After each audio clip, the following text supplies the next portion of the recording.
100% fee రాయితీతో AI నేర్చుకోవాలనుకుంటున్నారా? Attend quality thought gen AI test 2025.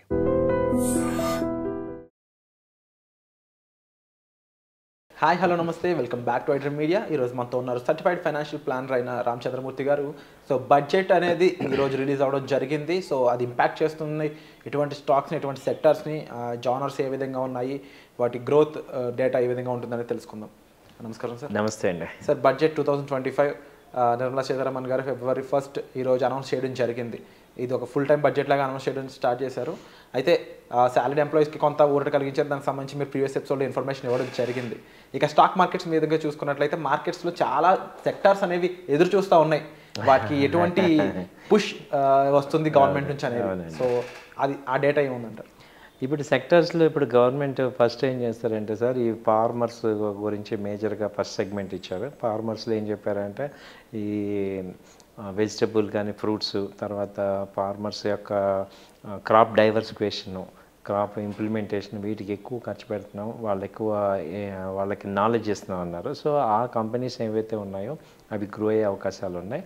So వాటిల్లో మనం ఏంటంటే ఇన్ఫ్రాస్ట్రక్చర్ కూడా ఇవన్నీ చూసుకుంటే ట్రాక్టర్ బిజినెస్ ఎక్కువ ఫార్మర్స్కి, వాళ్ళకి యూటిలిటీ ఎక్కువ ఉపయోగం ఉంటుంది కాబట్టి ఈ ట్రాక్టర్ బిజినెస్ ఏవైతే ఉన్నాయో అవి కొంచెం పెరిగే అవకాశాలు ఉన్నాయి.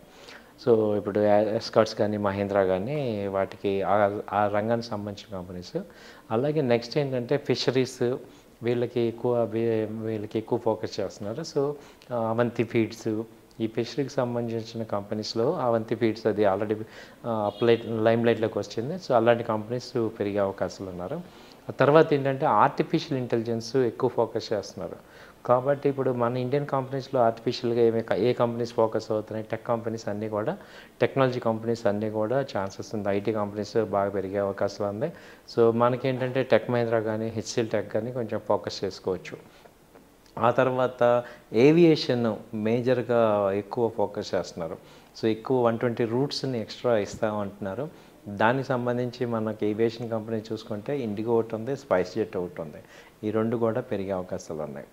ఆ తర్వాత మనం తీసుకుంటే ఈ ఎడిబుల్ ఆయిల్ సీడ్స్ అన్నీ కూడా పెరిగే ఇండిజినియస్గా డెవలప్మెంట్ అయ్యే అవకాశాలు ఉన్నాయి కాబట్టి ఈ ఆయిల్ సీడ్స్ సంబంధించిన కంపెనీస్ అన్నీ కూడా వాటికి మంచి పుష్ వచ్చే అవకాశాలు ఉన్నాయి. సో ఇలా మనకి అనేక రంగాలుగా తీసుకుంటే తర్వాత మైనింగ్, మెటల్స్, సో వీటి మీద కూడా ఎక్కువ ఫోకస్ ఉంది. సో అలాగే ఈ రకంగా మనం నా సజెషన్ ఏంటంటే మీ అందరికీ ఏంటంటే ఒకసారి పేపర్ తీసుకొని ఈ కంపెనీస్ అన్నీ కూడా ఏ సెక్టర్స్ మనకి బడ్జెట్ని బాగా ఐడెంటిఫై చేసి ఆ కంపెనీస్లో రియల్గా ఇన్వెస్ట్ చేయడం ద్వారా మంచి వెల్త్ అయితే క్రియేట్ చేసుకోవచ్చు అండి. ఇప్పుడు నేను చెప్పిన 8 కంపెనీలు ఆల్మోస్ట్ ఉన్నాయి. సో ఆ కంపెనీలు అన్నీ కూడా ఒకసారి మీరు తీసుకుంటే బాగానే వస్తాయి సార్. ఈ ఇన్వెస్ట్మెంట్స్ అనేవి చూసుకున్నట్లయితే ముఖ్యంగా సార్ రైల్వే, ఇన్ఫ్రాస్ట్రక్చర్, కంప్లీట్గా కంపెనీస్ అన్నిటిని మనం ఇన్వాల్వ్ చేస్తూ డిఫెన్స్ వాటిని చూసుకున్నట్లయితే ఎక్కువ గ్రోత్ అనేది ఇన్ ఫ్యూచర్ ఈ ఇయర్కి ఏ విధంగా ఉండే ఛాన్సెస్ ఉన్నాయంటారు మార్కెట్? చాలామంది అన్నట్టు రైల్వే కానీ డిఫెన్స్ కానీ అనుకున్నంత గ్రోత్ కనపట్లేదు. సో ఇప్పుడు దానికి ఇంకా ఓవర్ వాల్యుయేషన్ అనే అంటున్నారు. అయితే ఇప్పుడు గ్రోత్ అంతా దేని మీద ఉంది అంటే ఇప్పుడు small and micro finance companies, financial కంపెనీస్కి ఇప్పుడు రూరల్ డెవలప్మెంట్ ఎక్కువ ఇస్తున్నారు కాబట్టి వీటికి, తర్వాత ఈ solar, electrical vehicles, EV components, batteries, వీటికి ఎక్కువ పుష్ ఉంది. సో డిఫెన్స్ కానీ తర్వాత ఇది కానీ చాలా అనుకున్నాం కానీ ఇది స్టిల్ ఓవర్ వాల్యుయేషన్లోనే ఉన్నట్టున్నాయి కాబట్టి వాటికి ప్రజెంట్ అంత బూమ్ రావట్లేదు. కాబట్టి ఆ సెక్టర్స్ కొంచెం జాగ్రత్తగా చూసుకోవాల్సిందే, అంటే ఇన్వెస్ట్ చేసేటప్పుడు జాగ్రత్త చూసుకోవాలి. అండ్ ఎక్కువ మంది గవర్నమెంట్ ఓరియంటెడ్ కంపెనీస్లో కూడా ఇన్వెస్ట్మెంట్ అనేవి చూస్తూ ఉన్నారు. దానికి సంబంధించి అని చెప్తారు? గవర్నమెంట్ ఓరియంటెడ్లో ఏమవుతుందంటే డిఫెన్స్ సెక్టర్లోనే చేస్తున్నారు కానీ డిఫెన్స్ మరి ఇంకా రాలేదు. ఉన్న గవర్నమెంట్స్ ఏముంది, పెట్రోలు, డిఫెన్స్. సో అలాగే ఈ కంపెనీస్ ఇంకా అవి స్టాండర్డ్గా అవి డివిడెండ్స్ ఇస్తున్నాయి తప్ప ఇంకా టెక్నికల్గా ఇంకా పుష్ అవ్వట్లేదు. దానికి రీజన్ ఎఫ్ఐఎస్ పెట్టట్లేదు, ఇంకా రావట్లేదు అన్నారు. సో మార్కెట్ బూమ్ అయినప్పుడు ఎంటర్ అవ్వాలి. సో అంటే వాచ్ లిస్ట్లో పెట్టుకొని ఎంటర్ అవ్వాలి. బట్ ట్రెడిషనల్గా గ్రో అయ్యే కంపెనీస్లో ఇప్పుడు ఇన్వెస్ట్ చేసుకోవాలి. సో లైక్ ఇప్పుడు హ్యావెల్స్ ఉంది, వాళ్ళ పాజిటివ్ న్యూస్ లాగా ఈ బడ్జెట్లో వాటికి పాజిటివ్ ఉంది. సో అలా మంచి కంపెనీస్ పెట్టుకోవచ్చు. అండ్ ఓవరాల్ బడ్జెట్ అనేది ఇంకా నెక్స్ట్ అప్కమింగ్ డేస్లో ఏ విధంగా ఉండిపోయే ఛాన్సెస్ ఉన్నాయంటారు? ఇంకా ఎటువంటి విషయాల్లో కాస్త ఊరట కలిగించే స్కోప్ ఉంటుందంటారు? అండ్ ఇన్ఫ్లేషన్ ముఖ్యంగా, అలాగే at the same time consuming కూడా చాలా తక్కువ అయిపోయింది, ఖర్చు పెట్టే జనాలు లేరు, దానికి కారణం కూడా తెలుసు, హెవీ బర్డెన్ పడుతున్న ఈ ప్రైసింగ్, దానికి సంబంధించి ఎటువంటి ఊరట కల్పించవచ్చు? అది ఇప్పుడు నెక్స్ట్ కనుక బ్యాంక్ రెపో రేట్ కనుక తగ్గిస్తే ఇది చాలా బెనిఫిట్, ఇక రెండు మళ్ళీ ట్రిగర్ అవుద్ది ఎకానమీ. సో ఎకానమీ డ్రైవ్ అయ్యేదే కన్జ్యూమర్ స్పెండింగ్ మీద. సో ఇప్పుడు బడ్జెట్లో పాజిటివ్ ఉంది. At the same time reserve bank కూడా వడ్డీ రేట్లు కొంచెం తగ్గిస్తే యూఎస్లో లాగా మంచి మళ్ళీ మన ఎకానమీ కూడా తిప్పుకునే అవకాశం. జీడిపి గ్రోత్ రేట్ అనేది చాలా ఇంపార్టెంట్, చాలా పడిపోయింది లాస్ట్ టైం, ఎక్స్పెక్ట్ అని మీరు అన్నారు, ఇంత వర్స్ట్ ఉంటుంది ఎక్స్పెక్ట్ అయితే చేయలేదు విరాట్ అని చెప్పేసి. సో ఆ గ్రోత్ రేట్ అనేది ఏ విధంగా ఉండే ఛాన్స్ ఉంది, ఎంత పర్సెంట్ ఎక్స్పెక్టెన్సీ ఇప్పుడు ఉందంటారు? అదే సార్, ఇమీడియట్గా ఇప్పుడు బ్యాంక్ రెపో రేట్స్ తగ్గిస్తే కానీ మనకి హోమ్ లోన్స్, కార్ లోన్స్ ఇవన్నీ తగ్గితే ఆ అమౌంట్ మనం స్పెండ్ చేస్తే గ్రోత్ పెరుగుతుంది. అంటే తిరిగి 6% ఎక్స్పెక్ట్ చేయొచ్చండి ఈజీగా, మళ్ళీ 6.87% మళ్ళీ ఫాస్ట్గా ఎక్స్పెక్ట్ చేయొచ్చు. ఎందుకంటే క్రూడ్ కూడా అలాగే స్టడీగానే ఉంది.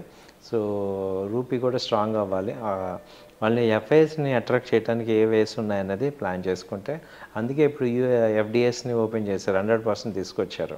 డైరెక్ట్ ఇన్వెస్ట్మెంట్ కూడా ఎక్కువ ప్రమోట్ చేయడం ద్వారా ఇప్పుడు స్టాక్ మార్కెట్ రాకపోయినా ఇండియాలో డైరెక్ట్గా వచ్చిన ఫారెన్ రిజర్వ్స్ మనకి అది బెనిఫిట్ అవుతుంది. ఫెడ్ కట్స్ అనేవి మనల్ని ఇంపాక్ట్ చేస్తూ ఉంటాయి అనేది కూడా ఒక న్యూస్. అవునండి, ఫెడ్ కానీ తర్వాత యుఎస్ న్యూ గవర్నమెంట్ పాలసీస్ ఇవన్నీ కూడా వైట్ అండ్ వాచ్ లాగా ఒక 2 monthsలో అవుట్కమ్ అనేది మనకి ఒక క్లారిటీ వచ్చేస్తుంది.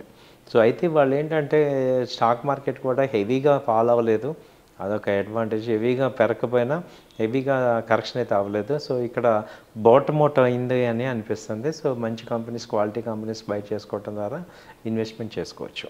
Wonderful sir.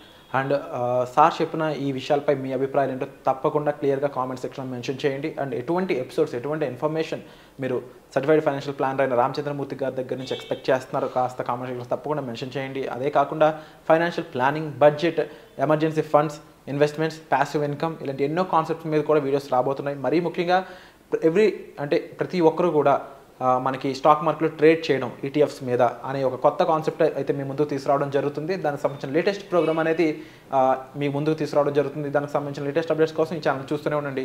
వచ్చే ఎపిసోడ్లో మళ్ళీ కలుద్దాం. Thank you so much sir. Thank you అండి, నమస్తే.